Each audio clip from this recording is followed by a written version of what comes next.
क्योंकि इनको उसकी चिंता ही नहीं है। कहां से शुरू करूं?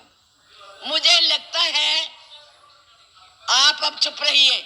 मुझे लगता है, बैठकर इंटरवेन न करें आप। मुझे लगता है कि एक कुशल गृहिणी अपना ट्रंक उसको पेंट करके अपनी पुरानी चीजें उसमें डाल देती है। यही इस अभिभाषण में है, कुछ नया नहीं है।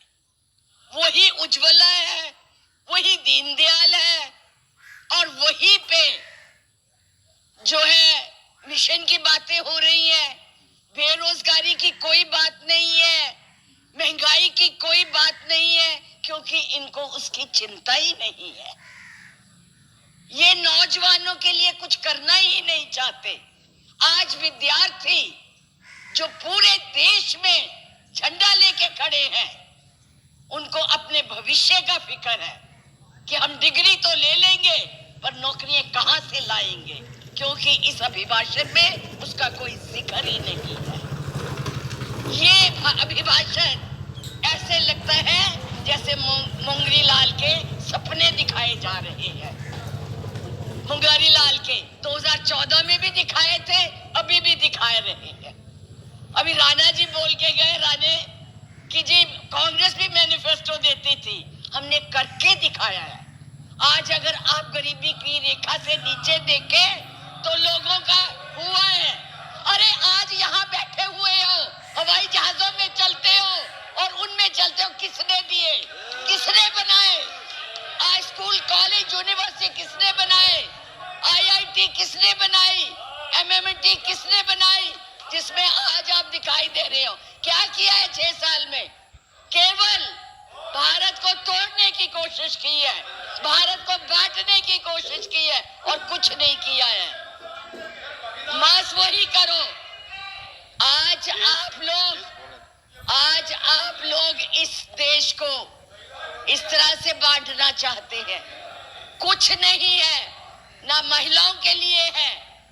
आज पूरी महिलाएं जो है इस चिंता में है कि हमारा भविष्य ठीक है, हम सुरक्षित हैं। वहां उनको कुछ दिया नहीं जा रहा। और मैं ये कहना चाहूंगी कि मैं पूछना चाहती हूँ, क्योंकि आप बहुत इतिहास के बचे हुए हैं, मोहम्मद गौरी को किसने बुलाया था? किसने कहा था दिल्ली में आंख बंद करने के लिए? कौन जयचंद था? कौन जयचंद था?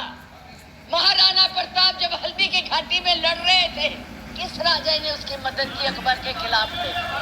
बैठ जाइए, बैठो, चुप करके बैठो, सुनो। मैडम प्लीज, आप चेयर को एड्रेस करें मैडम, प्लीज। इस तरह की भाषा एक भील जाति के लोगों ने महाराणा प्रताप का साथ दिया था। कहां थे तब? आज बात करते हैं देश को आजाद कराने के लिए अहिंसा का पाठ पढ़ाया। आप क्या जाने अहिंसा, जो लाठी लेके तो ट्रेनिंग देते हैं, आज लाठी की जगह बंदूक और रिवॉल्वर आ गए हैं। और हमने सिखाया आपको अहिंसा, आपने सिखाया है जनता को हिंसा, नफरत। देश के लोगों को धोखा देने का काम किया गया। हमने देखा है वो नया भारत जिसमें 2 करोड़ नौजवानों को हर साल नौकरी देने की बात कहके 84% रोजगार घटा है। और हिंदुस्तान की आजादी के बाद पहली बार ऐसा हुआ कि 45 वर्षों में बेरोजगारी का स्तर सबसे ज्यादा अगर बढ़ा है तो इस कार्यकाल में बढ़ा है। हमने देखा है नया भारत पर।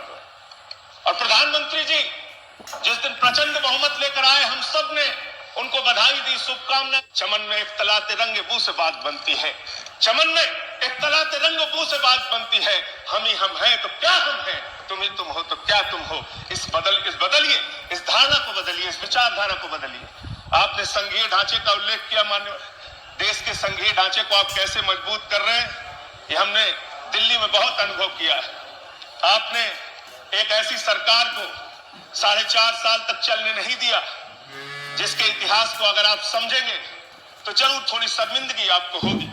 एक ऐसी सरकार जिसने बिजली का दाम आधा किया, जिसने 20,000 लीटर पानी मुफ्त करने का काम किया, जिसने मोहल्ला क्लिनिक का मॉडल बनाया, जिसकी चर्चा अमेरिका में हो रही है, फ्रांस में हो रही है, जर्मनी में हो रही है। एक ऐसी सरकार जिसने सरकारी स्कूलों का कायाकल्प किया, एक ऐसी सरकार जिसने अपने बजट का 26% मान्यवर शिक्षा के ऊपर खर्च किया, एक ऐसी सरकार जिस सरकार ने 20% अपने बजट का हेल्थ के ऊपर खर्च किया। ऐसी अरविंद केजरीवाल की सरकार के खिलाफ आप रोज सीबीआई छोड़ देते हैं, रोज ईडी छोड़ देते हैं, 25-25 विधायकों को उठा के गिरफ्तार करके जेल में डालते हैं।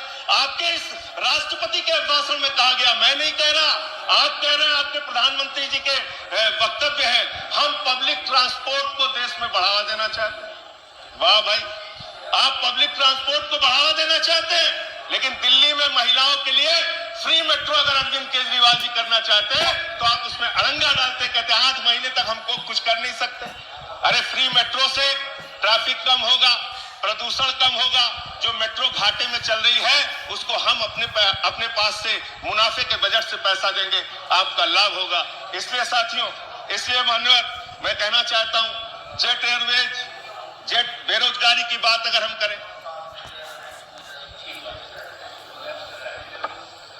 जेट एयरवेज के हजारों एम्प्लॉई आपकी नीतियों के कारण बेरोजगारी की कगार पे पहुंच गए और अब तक 4 कर्मचारी उनकी आत्महत्या कर चुके हैं। शिक्षा मित्र लाखों की संख्या में है, उत्तर प्रदेश में आंदोलन कर रहे हैं। प्रेरक शिक्षक लाखों की संख्या में है, पूरे देश के अंदर आंदोलन कर रहे हैं। मान्यवर सबको 10-10, 12-12 मिनट दिया। आपका भी पूरा हो रहा है 10। साथियों, आपका 10 पूरा हो रहा है।